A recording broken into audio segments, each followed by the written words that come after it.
Good day to you all, comrades and friends. This is Global Weekly News, serial number 25. First, we go to Peru. 2021 June 6th, South America's Peru ruling classes got a shock on that day. Why? Pedro Castillo, a rural teacher and a peasant leader, and who was never in public government service, got elected as President of Peru in the second round of elections with 50.13% votes. 8.8 million people voted for Pedro, having trust in the promises he made of social reform and new constitution in place of 1993 constitution.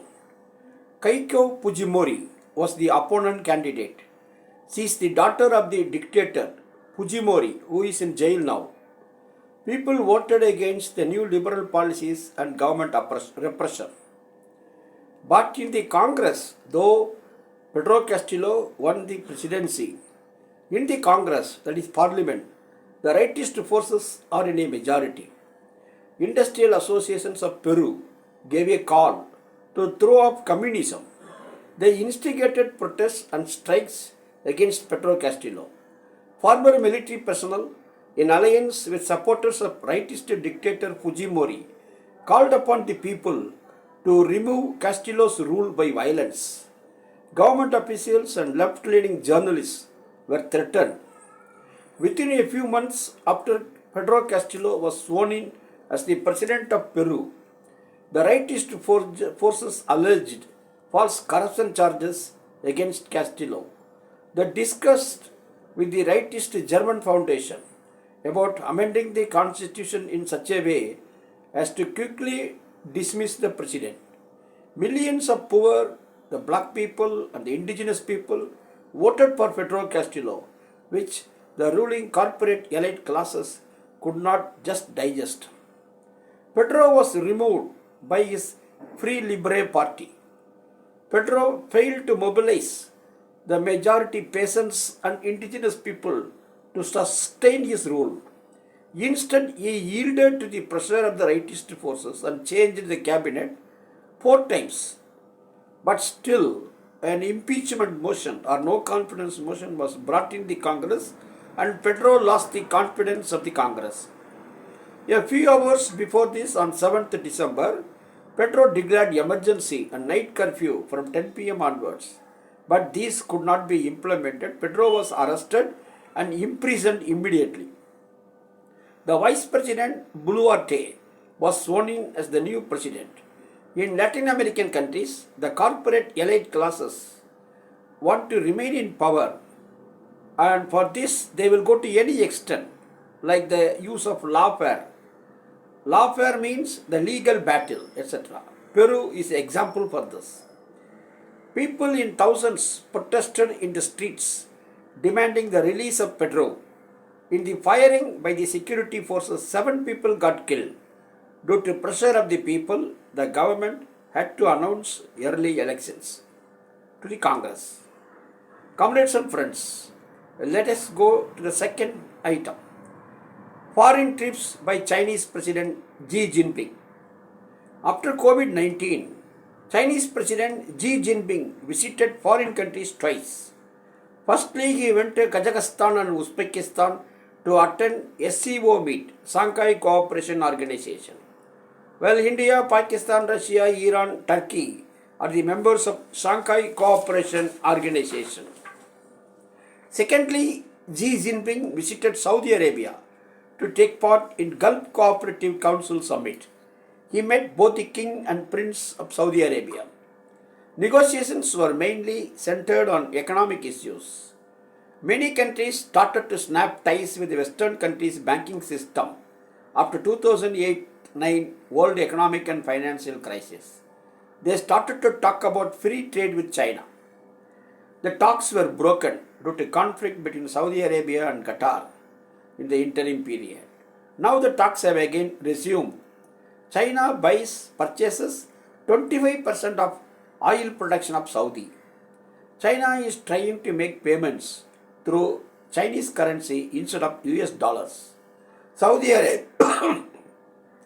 Saudi Arabia and China have stopped the monetary transactions through SWIFT system that is based in Brussels of Belgium. Alternatively, China has introduced SIPS system. SIPS means SIPS, Structural Investment Plans, that is SIP.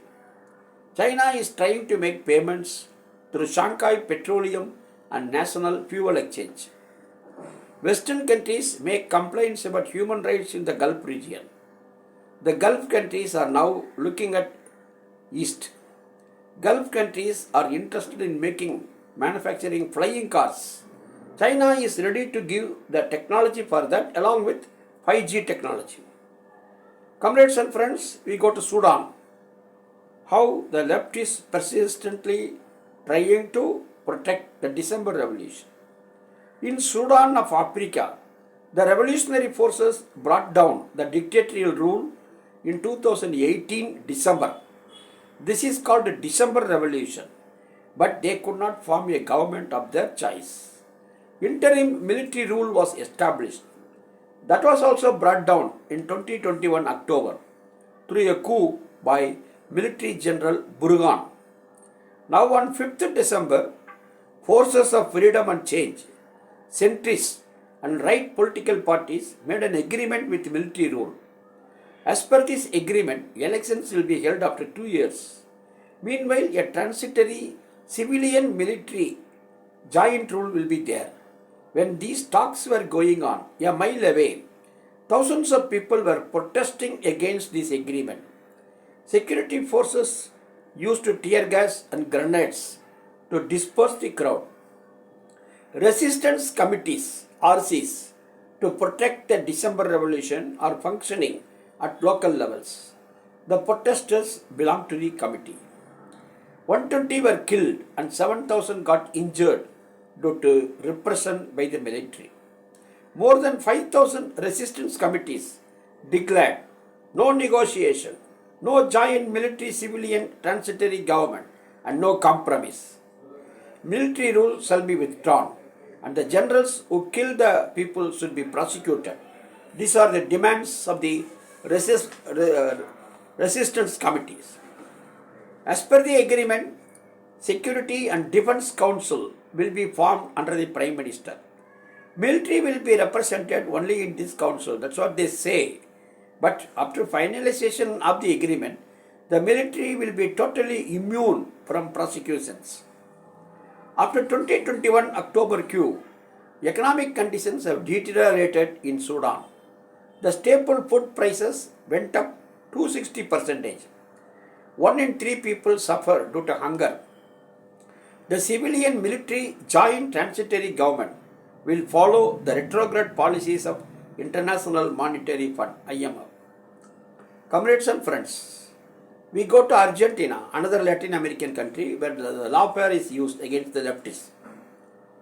On 6th December, Argentina's federal court delivered a 6-year prison term and banning of holding any government post throughout the life to Argentina's Vice President, Cristina Fernandez Kirchner, due to corruption and fraud charges against her.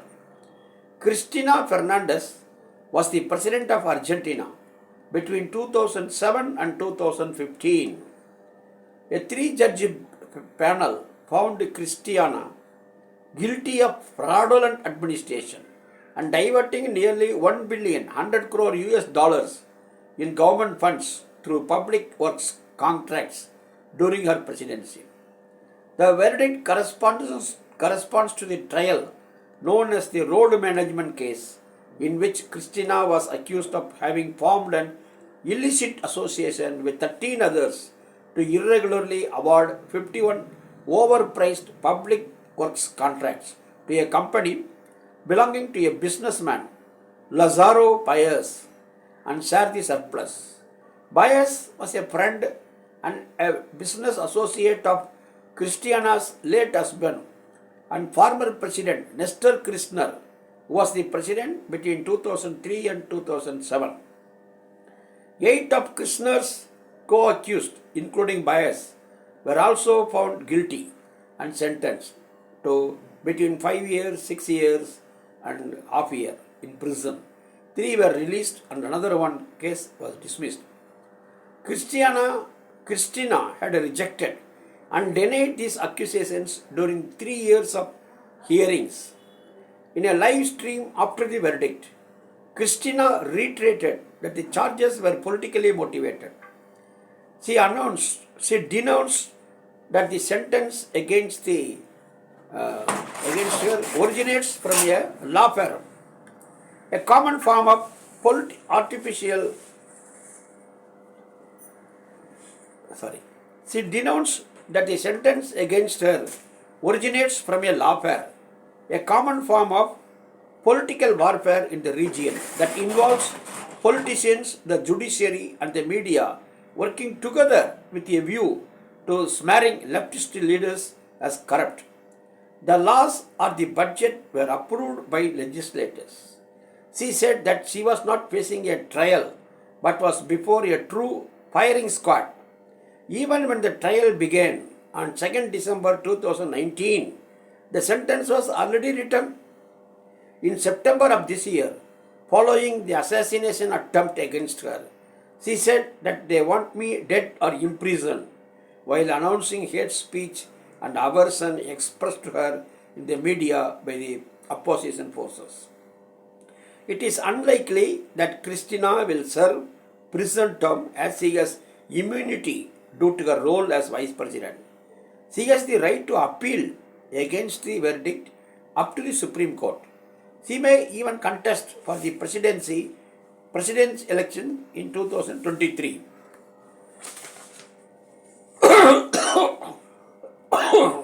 Additionally, it is worth noting that the verdict came in the midst of a scandal over a controversial and secret meeting between judges, media, businessmen, and public officials from opposition conservative parties. On 5th December, chats between judges, businessmen, government officials, and ex-intelligence agents to cover a trip in a private charter were leaked. The chatting. Argentina's President Alberto Fernandez, in a nationally televised speech, announced that he would open an investigation into the meeting, that secret meeting, to look into the purpose of the trip, etc. Within a few hours after the sentence was announced, that is 6 years imprisonment for the vice president and banning holding any political office throughout her life, hundreds of people took to the streets of Buenos Aires and demonstrated outside the headquarters of federal courts and the Congress to express their support to Christina and reject the sentence against her. Members of social organizations, trade unions, and left-wing political groups remained in the streets for hours. The guilty sentence against the Argentina vice president unleashed a wave of solidarity and rejection messages from leaders across Latin America. Luis Arce, President of Bolivia, Miguel Diaz-Canel of Cuba, Xiomara Castro of Honduras, Lopez Obrador of Mexico, and Lula da Silva of Brazil, the former presidents Evo Morales of Bolivia, Dilma Rousseff of Brazil, Rafael Correa of Ecuador, and others also expressed their condemnation of the lawfare against Christina. Fifth item we see anti-imperialist summit in Ghana. Political parties, trade unions, and people's movements across West Africa have met in Ghana to develop a common understanding of the challenges facing the region and to devise strategies to resist imperialism. 150 people have gathered in Winneba of Ghana from December 8 to 10. The conference was held at a time when there has been an upsurge of anti-imperialist sentiments across the region, as well as severe economic crisis due to neoliberal policies. The bulk of the delegates hail from the 16 member states of the Economic Community of West African States. But there are also participants from organizations from other parts of the continent. At the inaugural session of the conference, Philip of the Communist Party of Benin and head of the reception committee invoked the spirit of Ghana's first Prime Minister, an icon of Pan-Africanism, Dr. Kwame Nkrumah, who had once said that the independence of Ghana was meaningless until it was linked up with the total liberation of the African continent. He recalled the attacks on African countries by imperialist forces, including ongoing destabilization efforts by NATO and jihadist violence. The conference is a key step to realizing African unity. General Secretary of the Socialist Movement of Ghana said that the conference will examine the factors that have led to underdevelopment of the region. He noted that the conference was taking place at a time when the capitalist metropolis were trying to provoke Russia and China into a thermonuclear war, which would have devastating consequences. In this context, he said the conference would stand in solidarity with the victims of imperialism and strengthen peace movement. Imperialism is attempting a direct control of West Africa by military means if necessary. The largest drone base in the world is being located in the Sahel region, that is Burkina Faso, Cameroon, Chad, Gambia, Guinea, Mauritania, Mali, Niger, Nigeria and Senegal. These countries constitute the Sahel region. And the fact is that major European powers have soldiers stationed in West Africa as signs of rising imperialist assault. Confronted with this direct attack, the people of West Africa had responded with mass protests against French military presence in countries such as Mali and Burkina Faso, and in others. Strikes and agitations against the policies of IMF, etc. The platform and constitution of the new organization will be finalized at the conference. Diplomats from Palestine, Western Sahara, Algeria, Iran and Russia, among others, were also present at the inaugural conference. Comrades and friends, lastly we go to the military budget of USA. United States of American Congress decided to put the final stamp on the military budget for next year. That is $858 billion. 1 billion means 100 crores. Including the budget on nuclear weapons, the total will come over $1 trillion. That is 1 lakh crore dollars. US Congress 350 voted in favor of $45 million more than Biden's proposal. Only 80 voted against. US is allotting $10 billion for Taiwan. Taiwan is a part of China. In 1949, when Chinese Revolution took place, Chiang Kai-shek ran away to Taiwan and formed another separate country. US-China relations are getting strained. US warships are in the Asia-Pacific region in the South China Sea unnecessarily. US has given about $3 to $4 billion to Ukraine. US is making a nuclear bomb 80 times more powerful than the Hiroshima bomb. Though China and other countries took the decision of we will not be the first country to go for nuclear attack. That is no first strike. US has not taken such a decision. US is a direct threat to world peace. It has more than 800 military bases all over the world. US wants to have maintained its hegemony over the world always, militarily, politically, economically, etc. Thank you for your patient hearing. We will meet next event. Thank you, comrades. Assalam.